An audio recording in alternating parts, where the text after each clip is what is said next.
we will see higher rates on things like credit cards and mortgages, but exactly, that big question really is on inflation and helping consumers navigate their personal finances.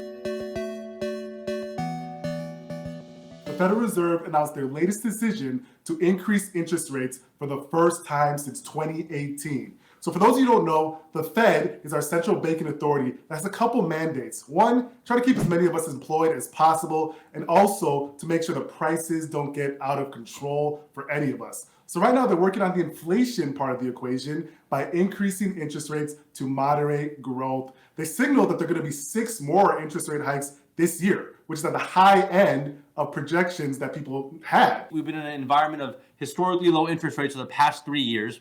They told us they were going to raise interest rates, and that's exactly what happened. A lot of people, including myself, had thought that because the Federal Reserve told us a few months ago they're going to raise interest rates at this meeting, the market was kind of already priced that in. The markets weren't going to react too crazy to this stuff. Well, that's not what happened. The markets were up 500. The Dow Jones was up 500 points today. It's trading flat today, so it pretty much lost a 500-point gain. I guess there is a bit of a surprise in the market. The Federal Reserve is raising interest rates to make borrowing money more expensive. The reason they're doing that is because of high inflation that everyone's been talking about over the past few months. So by increasing interest rates, it should result in lower inflation. When the Fed hikes rates, it's a signal that the Fed feels confident enough in the economy's potential to handle a tighter policy. So the risk at this time is that there's just a lot of uncertainty. We're still trying to recover from the pandemic that's not over yet. So I'm just thinking about the power of the consumer, the reopening of the economy, and it's hard to have a recession if jobs and spending stay strong. So I'm confident in the American people. I'm confident in the reopening in our economy,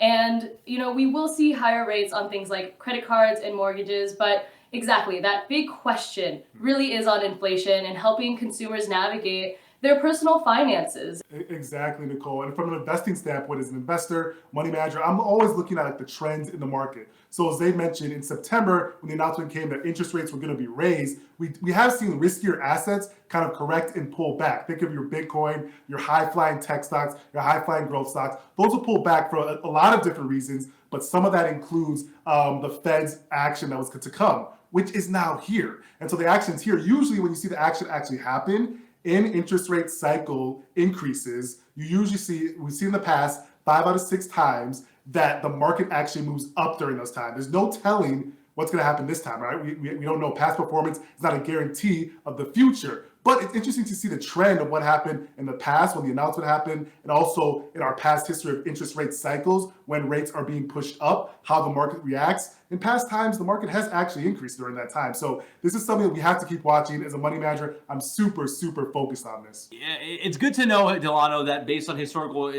data, that sometimes even after the Fed increases interest rates, we do see a bit of an increase in stock prices. And this is all part of the fun of the Fed. You expect something, they do it, the markets still react like they want to react. So we'll see what happens if the markets decide to maybe make another U-turn and start turning up again, if based on what Jerome Powell says. Remember to like and subscribe, and be sure to hit that notification bell. See you tomorrow.